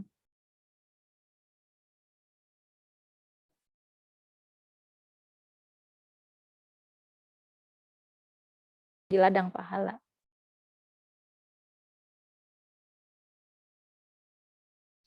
Bagaimana terkait dengan adult children-nya? Nah, ternyata lansia kan punya anak yang sudah dewasa ya, lansia. Menegosiasi kembali pola hubungan dengan anak yang sudah dewasa. Jadi negosiasi. Nanti mau tinggal di mana, ya, mau tinggal di mana dan sebagainya, mau diasuh siapa dan sebagainya, itu ada proses negosiasi. Perubahan situasi dan kondisi terjadi saat orang tua bertambah tua, butuh penyesuaian bagi setiap anggota keluarga. Yang merawat perawatannya siapa ya, yang mendukungnya siapa, dan sebagainya. Pola hubungan antar generasi dipengaruhi beberapa faktor. Adanya kebutuhan dan kemampuan untuk menyediakan kedekatan secara geografis, lokasi, pemenuhan afeksi dan rasa hormat. Anak laki-laki didorong oleh kewajiban dan anak perempuan didorong oleh kepedulian. Jadi ini sudah sesuai dengan Islam gitu ya, sudah sesuai dengan Islam bahwa yang bertanggung jawab terhadap orang tua lansia itu sebetulnya anak laki-laki dalam Islam ya. Karena kalau istri itu bertanggung jawab kepada siapa? Terhadap suami, termasuk keluarga suami gitu ya. Itu yang harus dipahami. Istri itu bertanggung jawab terhadap suami termasuk keluarga suami. Gitu ya. Kalau laki-laki itu kepada orang tuanya langsung. Jadi terus siapa dong Bu yang mengurus ibu saya gitu ya? Ibu saya sebagai istri gitu ya. Ini kan istri ini punya ortu. Yang mengurus ortu terhadap istri siapa Bu? Nah, memang dalam Islam ortu terhadap istri ini mudah-mudahan ortu ini punya anak laki-laki. Nah, anak laki-laki ini yang bertanggung jawab penuh terhadap orang tua gitu. Jadi bukan istri, bukan anaknya yang sebagai istri lagi gitu. Misalkan saya seharusnya ngurusin orang tua yang di Lampung gitu ya. Karena juga nggak mau dibawa Lampung, kita alhamdulillah memang orang tua masih punya adik laki-laki gitu ya. Jadi saya bisa mensupport dari segi lainnya. Karena tidak bisa mensupport fisik, saya bisa mensupport dari hal lain. Misalkan dari segi emosi, sering ditelepon, dari segi finansial, dikirim transfer, dan sebagainya. Sehingga kebutuhan-kebutuhannya kita bisa dukung dari Jogja. Misalkan meskipun tidak bisa secara fisik, namun bisa secara emosi ya, sering ditelepon, video call. Jadi seperti itu ya, secara teorinya.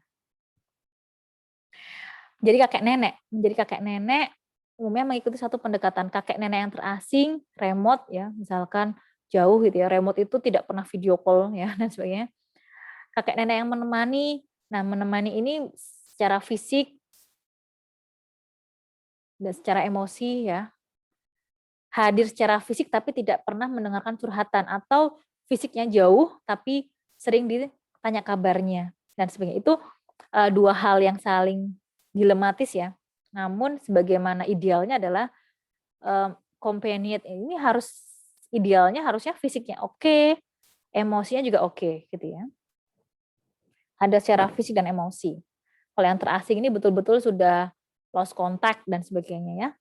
Kakek nenek yang terlibat langsung, kalau yang terlibat langsung ini ya satu rumah gitu ya. Seperti tadi contohnya dari Mas gitu ya. Satu rumah atau deketan gitu ya, atau satu perumahan atau satu kampung gitu ya. Saat cucunya nanti dewasa, frekuensi kontak dengan kakek nenek berkurang. Ya. When a great parent are great, bagaimana hubungan dekat antara kakek nenek itu terjalin hanya ketika mereka hidup saling berdekatan. Ini kata kuncinya ya. Jadi dikatakan itu baik ya, teorinya itu ya harusnya saling berdekatan ketika menjadi kakek nenek. Tidak harus satu rumah ya, tapi bisa saling berdekatan. Kehilangan pasangan hidup, losing a spouse, ya, kehilangan pasangan hidup, menjadi janda atau duda karena kematian adalah fenomena biasa, tapi banyak memunculkan masalah, khususnya 2 tahun pertama setelah kematian pasangannya. Ini kakek nenek Anda. Menikah kembali. Bagaimana lansia ketika akan menikah kembali? Individu yang berlanjut usia yang menikah itu lebih puas dengan hidupnya dan lebih sehat ketika menikah kembali. Perempuan dan laki-laki mendapatkan manfaat secara emosional dengan menikah kembali. Laki-laki lebih banyak berkencan dan menikah kembali dibanding perempuan. Perempuan cenderung menikahi laki-laki yang lebih tua dan hidup lebih lama. Ya, ini teorinya. Bagaimana dengan siblingnya? Jadi kakek nenek Anda dengan adik-adik kakaknya gitu ya. Hubungan dengan saudara kandung menjadi lebih penting saat memasuki usia lanjut, ikatan menjadi lebih kuat ya. Merupakan hubungan yang paling lama. Pola hubungan berubah menjadi layaknya teman ya. Saling mengunjungi ya. Yang pertama ditanyakan apakah sehat gitu ya. Yang pertama kali ditanyakan sehat kan gitu ya. Saling memberikan dukungan gitu ya. Karena bisa jadi anaknya udah jauh-jauh ya, cucunya udah jauh-jauh, jadi bisa jadi malah ini deketan ya. Perseteruan masa lalu menghilang, jadi udah nggak fokus pada konflik masa lalu, malah saling mendukung gitu ya. Karena kita sudah lansia ini sudah zero transcendent ya, egonya sudah tidak fokus kepada dirinya, namun sudah naik di atas dirinya. Masa lalu konflik-konflik yang negatif-negatif sudah dilupakan. Berperan sebagai sumber dukungan emosional.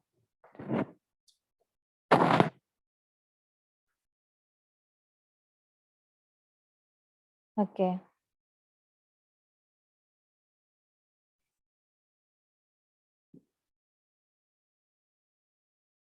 Oke, lanjut ya.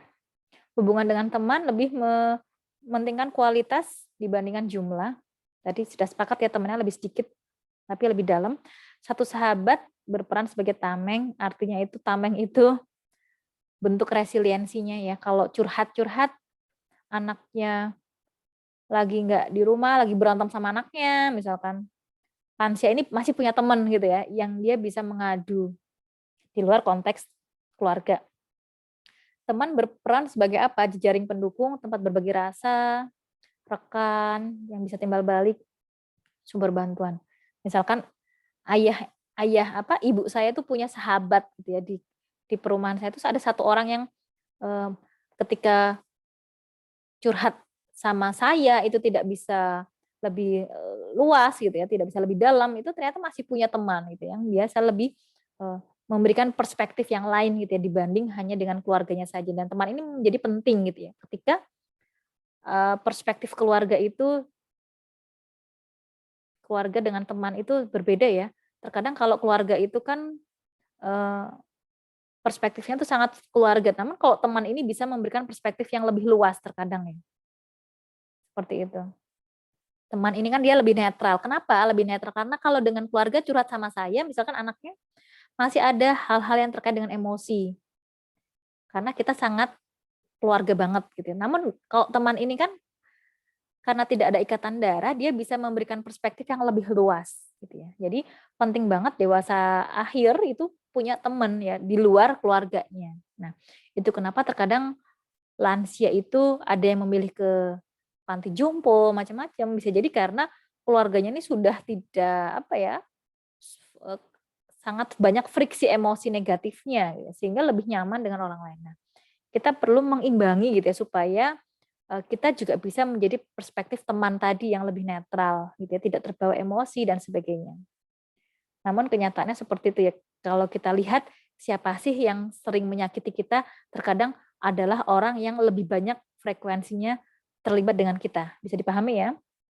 Anda punya keluarga, Anda punya teman yang dekat, itu biasanya malah, nah itu kita bisa mencari orang-orang yang di luar konteks tersebut itu. Lansia perlu hal-hal seperti itu. Oke, gender dan pertemanan, perempuan lebih terbuka dan lebih dekat, serta memiliki jaring lebih luas. Masih sama ya, dari dewasa lainnya masih sama. Baik laki-laki maupun perempuan mendapatkan kepuasan dari dukungan sosial dari pertemanan. Ya. Itu kenapa kalau laki-laki biasanya sering ke masjid, itu lah bentuk dukungan pertemanannya di situ gitu ya, ke masjid. Bentuk pertemanan di luar setting keluarganya di situ, ke masjid itu laki-laki. Kalau perempuan misalkan ke senam lansia atau ke pengajian gitu ya. Minat terhadap aktivitas tertentu berkembang masa sebelumnya, ya, pilihan jenis aktivitas mana yang memberikan rasa puas, frekuensi keterlibatan akan berkurang dengan bertambahnya usia. Keterlibatan dalam aktivitas saat luang berkaitan dengan kondisi fisik yang lebih sehat dan menurunkan angka kematian. Jadi dikatakan semakin banyak aktivitasnya, harapannya dia itu yang semakin sehat ya. Manfaat kegiatan waktu luang untuk mengekspresikan diri, mencapai hal-hal baru, meskipun tidak baru-baru banget ya, tidak open sekali, membantu orang lain, ajang interaksi sosial. Waktu pensiun, ya, ada penurunan usia pensiun, individu lansia bekerja paruh waktu, ya, proses dengan banyak tahap menjembatani masa bekerja dengan masa pensiun. Ini sudah saya jelaskan ya, ada adaptasi. Tapi kalau di lansia ini memang sudah pensiun, bukan preparing ya, bedanya dengan dewasa madya tadi kan menyesuaikan yang proses adaptasi. Nah, ini tuh sudah adaptasi sudah dilakukan. Sudah dijalankan prosesnya ya. Karena memang pensiunnya sudah tenggat waktunya sudah pensiun. Alasan pensiun kesehatan, keluarga, keuangan, kelelahan dan sebagainya. Namun memang kalau di Indonesia pensiun ini sudah ditetapkan di angka usia misalkan 60 atau 65 ya. Tergantung kalau di perguruan tinggi semakin dia profesor itu semakin ditingkatkan usianya 70 tahun. Kalau PNS pada usianya tergantung tenur ya, masa kerja dan sebagainya itu bisa dilihat aturan masing-masing ya. Saya tidak hafal terkait dengan regulasi terkait pensiun, tapi yang saya paham kalau di dunia akademik itu semakin tinggi jabatannya profesor gitu ya, dia semakin ditingkatkan usia pensiunnya. Menghadapi beradaptasinya dengan apa? Melanjutkan pendidikan. Pendidikan ini bukan hanya S3 ya, tapi pendidikan terkait dengan kursus-kursus keagamaan dan sebagainya. Bekerja sosial, volunteering, cocok dengan dana pensiun memadai dan menghasilkan sumber penghasilan lain ya. Keterlibatan religius, menjadi aktivis politik gitu ya. Nah, saya nggak tahu nih politik itu batasan usianya berapa nih, saya belum mengetahui ya hal itu. Namun kita ikut teorinya aja bahwa ikut anggota DPR macam-macam itu bisa menjadi aktivitas ya selama pensiun lansia. Oke, pemukiman mandiri. Jadi living arrangement ini juga menjadikan tugas perkembangan bagaimana sih lansia ini memodifikasi, mengatur tempat tinggalnya. Bisa di pemukiman mandiri, ya, bisa dengan fasilitas yang bantuan. Jadi ada perawat yang bertugas ya, karena sudah mungkin pemilihan ini terkait ya dengan sumber daya yang ada. Misalkan kalau anaknya semuanya bekerja, misalkan kakek nenek saya dulu saya ingat karena bapak ibu saya bekerja ya, jadi orang tua kakek nenek saya itu tinggal di rumah, namun ada home care gitu ya, home care apa sih namanya, sejenis home care gitu ya. Jadi perawat itu yang dipekerjakan selama setiap hari gitu ya. Tapi bukan 24 jam ya, karena ada pilihannya. Karena kalau malam hari kan cucu dan anaknya sudah datang kan ya. Jadi kami kebetulan tipikal yang memilih itu hanya di jam kerja saja sampai sore saja, nanti bergantian. Ini dengan fasilitas bantuan. Ya. Kalau yang pemukiman mandiri itu tidak dilengkapi dengan fasilitas kesehatan. Ya. Atau di panti breda dengan fasilitas terlatih ya, panti jompo. Jadi seperti itu. Atau menempati rumah tinggalnya. Jadi ya seperti contoh tadi ya, ibu mertua saya tinggal di Lampung, ketika dibawa ke Jogja tuh nggak mau karena lebih nyaman di rumah tinggalnya. Karena aktivitasnya sangat berbeda ya di perkampungan dengan perumahan begitu. Tapi ternyata perawatan ya seperti itu. Perawatan lengkap di lingkungan asalnya berdampak positif pada kesehatan fisik dan mental. Perawatan lengkap ini bisa diasumsikan ya tetangga yang baik, tetangga yang bisa merawat dan sebagainya ya. Aktivitas yang banyak, aktivitas yang lebih beragam dan sebagainya. Ternyata lebih sesuai dengan kondisi mental lansia yang nggak bisa di. Oke ya, ternyata kita apa nih? Terputus tadi ya, Mama. Oke ya. Tanggung jawab bagaimana terkait, nah, gagasan bahwa anak dewasa berkewajiban untuk merawat orang tua yang sudah lansia. Jadi ada filial responsibility, berbakti. Jadi hal ini yang menjadi fokus ya, bagaimana ketika memilih tempat tinggal itu ada tanggung jawab dari anaknya gitu ya untuk mendampingi. Budaya Asia, bagaimana orang tua lanjut usia tinggal dengan anaknya lebih sedikit yang mengalami depresi. Nah, ini berarti bagaimana Bu kita nih, berarti besok ketika dewasa sama dia ya, harapannya kan kita itu tempat kerjanya itu nggak jauh-jauh. Nah, itu kan terkadang bisa menjadikan dilematis ya. Kalau rezekinya ternyata jauh, nah itu berarti tempat tinggalnya jauh dong gitu ya. Nggak mungkin kita tinggal yang jauh dari tempat kerjaan dan sebagainya. Ini diperlukan ikhtiar yang luar biasa gitu ya. Karena memang terkadang tidak bisa sesuai dengan teori. Program pensiun di negara Asia belum banyak diterapkan, namun di Indonesia sudah gitu ya. Indonesia termasuk yang sudah menerapkan program pensiun. Budaya Barat tergantung pada kedekatan emosional dan kelekatan didorong oleh nilai spiritualitas dan religius. Status sosial dan kondisi finansial anak menjadi faktor pendukung. Nah, ini contohnya tadi ya, ketika orang tua suami saya dari Lampung ya, saya dari Jogja, kita bisa apa nih? Oh, kita bisa menjadikan kondisi finansialnya itu lebih terjangkau. Artinya kita bisa memberikan dukungan dalam bentuk yang lain, yaitu kondisi finansial misalkan, karena dari segi fisik kita jauh ya, namun dari segi emosi kita usahakan ada kontak secara misalkan video call ya, video call dengan cucu, dengan anak dan sebagainya. The frail elderly living arrangement. Jadi the frail elderly adalah lansia ya, yang kondisi fisiknya itu mulai ringkih, sakit parah, mata mengalami gangguan kognitif. Mereka membutuhkan pengaturan khusus ya. Aktivitas hidup keseharian minimal terdiri dari 5 jenis, yaitu self-care, eating, bathing, toileting, dressing, transferring from bed to chair. Jadi transfer dari bed ke kursi roda, ya, dari kursi roda ke bed itu perlu ada orang ya yang menopang 5 jenis tersebut. Ketidakmampuan melakukan minimal salah satu akan menjadi gejala keringkihan. Ya. Aktivitas harian instrumental, tindakan yang penting dilakukan untuk hidup mandiri yang membutuhkan kompetensi intelektual tertentu dan berpikir ke depan. Kemampuan melakukan tugas ini lebih signifikan untuk pemenuhan kebutuhan secara mandiri dibandingkan aktivitas hidup keseharian. Jadi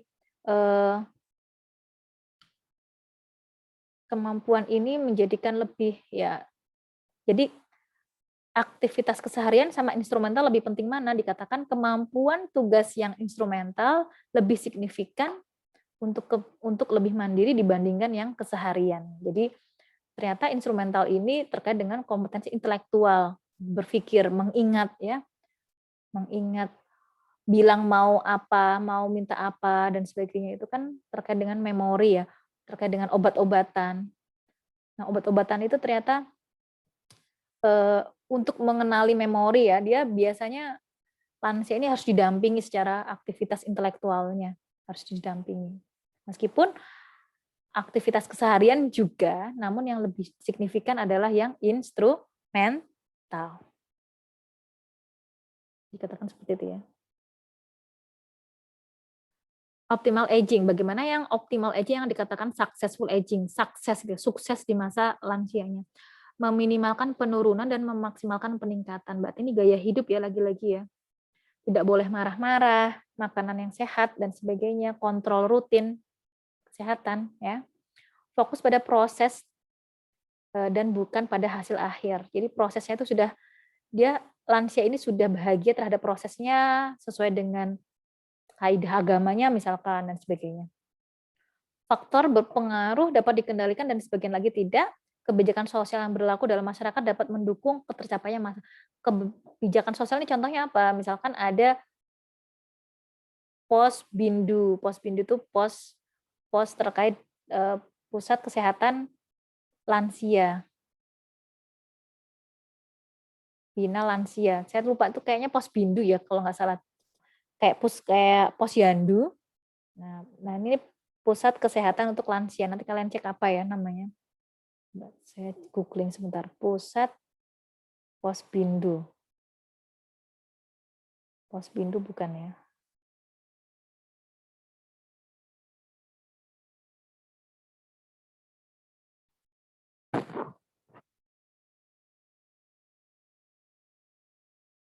Oh iya, Posbindu salah satunya ya terkait dengan kalau Posyandu itu ya, Posbindu itu 15 tahun ke atas. 15 tahun ke atas. Untuk lansia ya, misalkan seperti itu, atau ada gerakan, ada kebijakan lainnya ya yang terkait dengan aktivitas lansia. Biomedis mendefinisikan masa tua yang sukses sebagai proses optimalisasi harapan hidup sekaligus meminimalkan munculnya gangguan fisik dan mental. Tidak mengalami penyakit kronis dan tidak memiliki faktor resiko terkena penyakit, sehat fisik, fungsi fisik mandiri, mobilitas, dan fungsi kognitif yang prima. Jadi kalau di sini biomedis ini terkait fokusnya apa? Harapan hidup. Nah, fokusnya pada hal-hal terkait dengan kemunduran fisik. Kalau sosio, apa? Sosio-psikologis lebih kepada kepuasan hidup, partisipasi sosial, sumber daya, dan sebagainya. Jadi ini dibedakan ya, kalau fungsinya terkait dengan kesehatan, larinya ke teori biomedis. Bagaimana lansia itu harus sehat secara medis, yaitu namanya teori biomedis successful aging-nya. Kalau successful aging menurut psikologis, ya kita pakai yang sosio-psikologis, ini berbeda perspektif saja. Supaya lansia ini tetap sehat dari berbagai perspektif, gitu ya. Oke, alhamdulillah sudah selesai. Kita akhiri jika